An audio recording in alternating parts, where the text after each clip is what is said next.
স্ত্রী সন্তানদের সঙ্গে আচার আচরণ একরকম ছিল। এখন বলে ভাই আসি ট্রানজিটে, আসছি বেহেশতের থেকে, ইনশাল্লাহ আবার সামনে কোথায় যাব? বেহেশতে যাব। সুবহানাল্লাহ, মাশাআল্লাহ। বেহেশতের থেকে আসছি আবার বেহেশতে যাব, এত টেনশন। দুনিয়ার ট্রানজিটের সময় এই সহায় সঙ্গী আল্লাহ পাক দিছেন, বিবি দিছেন, বাচ্চা দিছেন। ট্রানজিটের কয়েকদিন, 50, 60, 70, 80 বছর, এই কয়েকদিন আর ঝই ঝামেলা করে লাভ নাই। চলো এই স্ত্রীর ঝই ঝামেলা যন্ত্রণা যদি চুপ করে থাকলে ঘটনা ঠান্ডা থাকে, আল্লাহকে বলো, আল্লাহ তার এই দুর্ব্যবহার আপনার জন্য সহ্য করলাম। রব্বুল আলামিন বলে ওয়াশিরুহুন্না বিল মারুফ। এ দরবেশরা, নামাজিরা, শেখ সাহেবরা, তোমার ঘরের স্ত্রী আমি জানি তার আকল, জ্ঞান, বুদ্ধি, বিবেক ক্ষেত্র বিশেষ তোমার থেকে কম হইতে পারে, একটু বক্রতা দেখাইতে পারে, দ্রুত গতিতে একদম গরম হয়ে যেতে পারে। এই সমস্ত মুআমালা একটু সহ্য করার জন্য, ক্ষমা করার জন্য, এটাকে চুপ থেকে সহ্য এবং বরদাস্ত করার জন্য আশিরু আমি আল্লাহ সুপারিশ করতেছি। কে সুপারিশ করলেন? তর্জমা করছেন হাকিমুল উম্মত থানবী। মাশাআল্লাহ। এই আয়াতে তো আশিরু আমর, আদেশ। বলে না, আল্লাহ আদেশ করছেন মানে আল্লাহ সুপারিশ করতেছেন যে আমি তোমাদের কাছে সুপারিশ করলাম। এইবার বান্দা যখন আল্লাহওয়ালা হয়ে যায় তখন বলে আল্লাহ, আল্লাহ সুপারিশ করছেন। ও সুপারিশ কোন জায়গায় করলেন না, এখানে করলেন, এখানে মনে একটু ভেজাল আছে। নামাজের নিয়ত থেকে শুরু করে নিয়ে কোথাও নাই, কেউ নামাজে কথা বলবেন না, কেউ নামাজে ঝগড়া করবেন না। রোজার মধ্যে কোনো কথা নাই। হজের সময় আছে, হ্যাঁ, যে হজ করবে ঝগড়া বিবাদ না করবে। কি ব্যাপার, হজের সময় ঝগড়া বিবাদ না করা? ও মনে হয় ওখানে ঝগড়ার পরিবেশ সৃষ্টি হয়, ঠিক না? এই জন্য হজের মাসালার মধ্যে যে হজ করবে সেখানে কোনো ধরনের ঝগড়া বিবাদ করবে না। গিয়া দেখা গেল বিসমিল্লাহ, হজ ক্যাম্পের থেকে মুআল্লিম সাহেব 12 ঘন্টা হয়ে গেছে, ফ্লাইট কই? মুআল্লিম সাহেবের অর্ডারে ফ্লাইট উঠে আর নামে? এ তো বিমান, এয়ারলাইন্স কোম্পানির। এই বেটা কি করবে? এই তুমিও হেরাম পড়ছো, ওই বেটাও হেরাম পড়ছে। তোমার টিকিটের টাইম লেখা আছে, এখন বিলম্ব কি তার কথায়? কিন্তু ওই যে এহরাম পরার পর শয়তান রেডি তোরে ঝগড়া করায় হজ নষ্ট করাবো। কোন রকম গেল ওখানে, নাইমা তো সারা পৃথিবীর হাজি জিদ্দা আসে, বাঙালি গো বেল এসে ওখানে। কারণ পুরা সৌদি আরব ঝাড়ু দেয় বাঙালিরা, পুরা সৌদি আরবে যত সুইপার মেথডের কাজ করে বাঙালিরা। সেই বাংলাদেশ থেকে হজ আসছে, সৌদি আরব ওনারা কাইপা উঠবে, ঠিক না?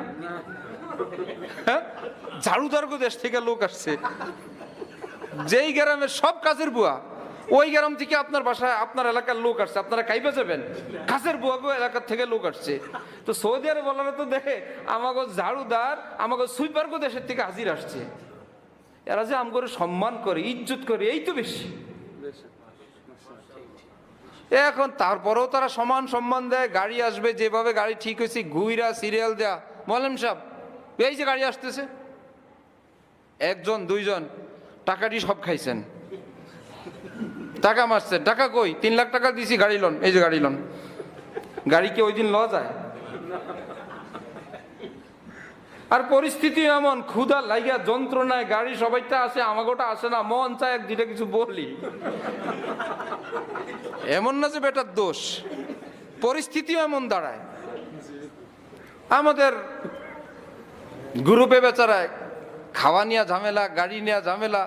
এক বেচারা ধনী মানুষ, সে বলতেছে মিনার রুমে বসে বসে, ওই জানে না, ওই দেখে নেই আমার 8টা রুমে 8টা এসি। যার সাথে গেছে হজে ওই দেখে নাই, ওই আমার এই কষ্টটা কেন দিল।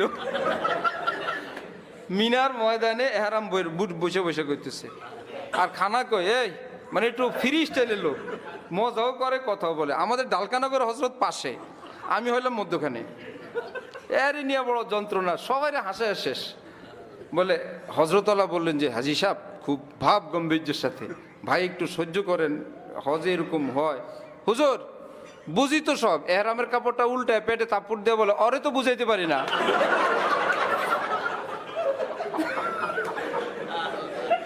ক্ষুধা লাগছে, খাবার আসতে না, হুজুর বুঝি বুঝি, পরে তো বুঝাইতে পারি না, মুখে কিছু আসে যায় কিনা। এন্ড পুলিশ খাবার আনতে দেয় না, সরকারি নিয়ম, যে যে হোটেলে থাকবে ক্যাটারিং সিস্টেম ওই হোটেলেই খাবার খাইতে হবে। এখন বাঙালিরা অত দাম দেওয়া ভাই মুশকিল, প্যাকেট পুকেট করে কার্টুন মার্টুন করে কারো না কারো মাথায় করে খাবার নিয়ে আসে, দুধ থেকে কম পয়সা এবং ভালো খাবার, খাবারও ভালো হয়, পয়সাও কম যায়। আর আমাদের দেশের লোকেরা পছন্দ করে, সে বেচারা ভালো খাওয়ানোর জন্য, 2 পয়সা বাঁচানোর জন্য দূরে পাকায়, পাতিল তো আসবে না, কার্টুনে করে সুন্দর উপরে প্যাকেট ট্যাকেট করে, মনে হয় যেন হিলটন টাওয়ারে মাল যেতেছে, জমজম টাওয়ারে কোনো জরুরি মাল যেতেছে, এমন একটা বান করে নিয়ে আসে। কিন্তু পুলিশ মাঝে মাঝে আটকায় ফেলে, বেচারার খানা আটকাইছে, আর কে দেহে ঝগড়া, শেষে একটারে মারতে ধরছে মুয়াল্লিম, মারে আর বলে কি এইবারের হজ তো গেছেই, তোরে শেষ করে নে, আগামী বছর আবার হজ করবো।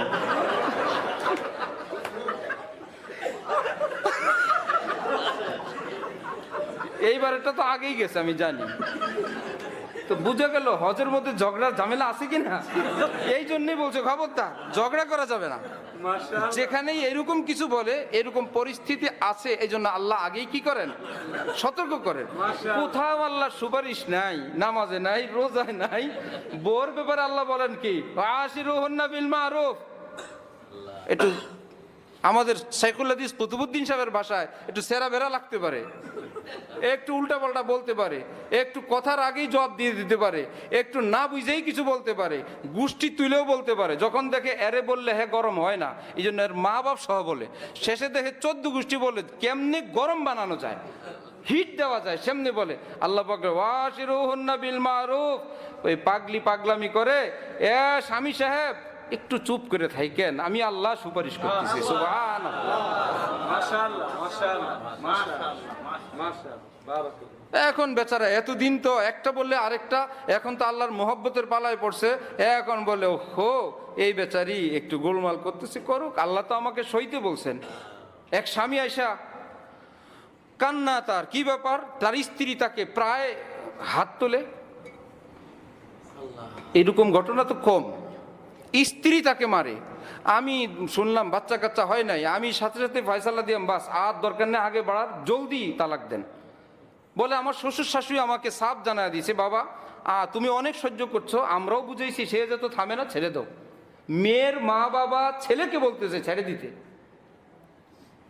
তার মানে ছেলেটার কোনো দোষ নাই।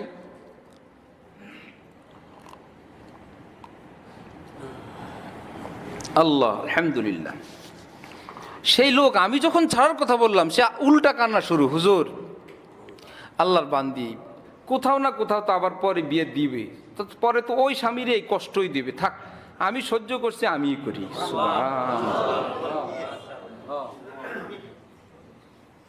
থাক আর আমি করছি, বাকি কয়দিন আমিই সহ্য করি, এর পুরস্কার যদি আল্লাহর কাছে কিছু পাই। আমি বলতেছি ছেড়ে দেন, তার মেয়ের মা বাপ বলে ছেড়ে দেন, কিন্তু সে কেন সহ্য করছে, থাক সে বেচারে আমারে কষ্ট দেয়, আর লাজ লজ্জা জীবনে যা পাইছি এর উসিলে যদি আল্লাহ মাফ করে দেন।